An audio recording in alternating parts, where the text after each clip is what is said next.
When my dad died, I thought grief would be simple. Cry, remember, move on. I didn't expect it to unravel everything I thought I knew about who I was. The lawyer's office smelled like dust and stale coffee. My mom sat beside me, clutching her purse so tight her knuckles turned white. My brother Adam scrolled on his phone like none of this mattered, and my sister Clara dabbed fake tears with a tissue she hadn't used once. We all wanted it to be over. Dad's will was supposed to be straightforward. A small shop, a modest savings account, an old house that creaked when it rained. But when the lawyer cleared his throat, everyone went quiet. He said, before the will, there's a letter your father left specifically to be read in front of his family. I felt everyone's eyes land on me. I was the youngest, the favorite they used to joke. The lawyer unfolded the letter. His voice trembled just once. "If you're hearing this," it began, "I need you to know you are not my daughter by blood." The room froze. I laughed because it sounded insane. I'd spent my entire life being told I looked like him, the same dark hair, the same crooked smile.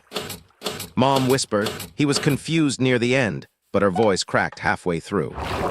The letter continued. "You were left at a rest stop in 1999. I found you there, wrapped in a towel, and I couldn't walk away. I told no one, not even your mother. You were the reason I changed my life." My brother muttered something under his breath, something cruel I couldn't even process. My stomach twisted, but the lawyer kept reading. "They'll tell you I ruined them, but I was protecting you from what they did. They used my name to launder money and steal from the business. When I tried to stop them, they made sure I couldn't talk. If this is being read, it means they succeeded. Tell the police to check the car. They'll find what's left." Mom's chair scraped backward.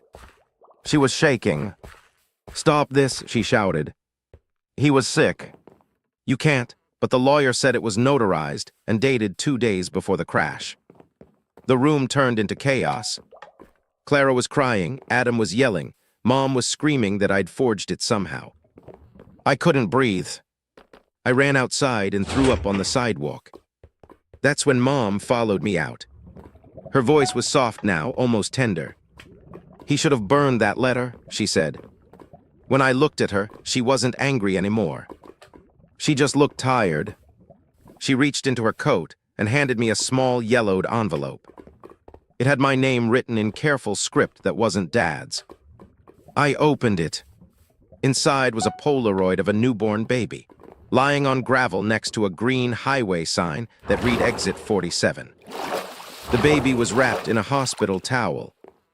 On the back in faded ink were 6 words: "You were never abandoned. You were sold." Mom's eyes filled with tears. "Your father didn't find you," she whispered. "He bought you to replace the baby I lost." Then she turned and walked back inside as if she hadn't just shattered my entire world. For a week, I couldn't sleep. Every time I closed my eyes, I saw that photo.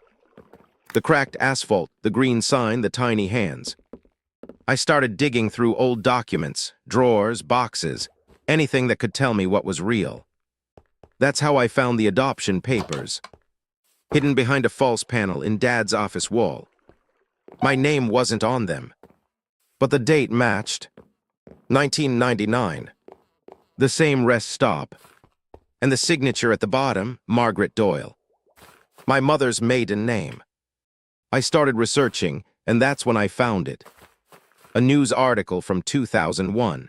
Private maternity clinic shut down after reports of illegal adoptions. The owner, Margaret Doyle. My mother. I stared at the screen until my eyes burned. When the letter forced a new investigation, detectives confirmed part of what Dad had written. The car's brake lines had been sliced clean. It was deliberate. But there was no evidence, no fingerprints, no confession. The case went cold again, just like it had years ago. Then an old man named Henry, one of Dad's former employees, came to my door one night. He looked nervous, kept checking over his shoulder. He said, "Your father wasn't lying, Evelyn. He found out too much." I asked him what he meant. He told me about a group of doctors in the late 90s who paid desperate families for newborns. Cash. No paperwork. My mother's clinic was one of them. She lost her own baby and convinced my dad they could save another. He agreed at first, but when he realized those babies weren't orphans, that they'd been taken or sold, he panicked. He started collecting evidence. Photos, files, names. He planned to take it to the police. 2 days later, he was dead. Henry said he still had one file left from Dad's stash. He gave it to me in a plastic bag. Inside was a birth certificate for an Evelyn Grace. Same date of birth as mine. But the parents listed were different. The mother's name was blacked out. The father's was unknown. I took it to the police. They said it wasn't enough to reopen the case fully, but they logged it. That night, my mom showed up at my house. She looked calm, her lipstick perfect, her hands steady. She asked if we could talk. She said, "You think you want the truth, but you don't. The truth ruins people." I asked her why she lied for so long. She smiled a little. "Because it worked. You loved him. He loved you." "Isn't that enough?" I asked if she killed him. She looked at me for a long time, then said, "He was going to take you away. He was going to tell the world what we did." I couldn't let that happen. The words hit me harder than any slap could. The police couldn't charge her. There was no physical evidence tying her to the crash. But they know. I know. 2 months later, Mr. Cole, the lawyer, mailed me a small box he'd been instructed to deliver, only if Evelyn ever asked about her birth. Inside was a cassette tape, a recording of my father's voice. He said, "If you're hearing this, then I failed. But I need you to understand, none of this was your fault. You were never meant to be part of it. They wanted to create a perfect family on a lie. I wanted to make it right. I'm sorry." His voice cracked near the end, and I could hear cars passing in the background. It must have been recorded the night before he died. I drove out to exit 47. It's still there, an old highway pull-off, half overgrown with weeds. The sign is rusted, the paint peeling. I found the exact spot from the Polaroid, the same cracks in the asphalt. I sat there for hours, wondering who left me there. Then, as the sun went down, I saw something carved into the guardrail. 3 words: "Bring her back." The letters were old, scratched deep, rust filling the grooves. I called the detective later that night. He said the phrase showed up in 2 other cases connected to the clinic, both families who lost babies that were never found. So maybe someone out there knows exactly who I am. Maybe someone's still looking. Adam and Clara don't speak to me anymore. They say I ruined everything. Mom sold the house and moved away. Sometimes I get letters with no return address, blank envelopes with Polaroids inside. Pictures of that same rest stop. One was taken recently. You can see fresh flowers lying on the gravel. I don't know who's leaving them or what they want.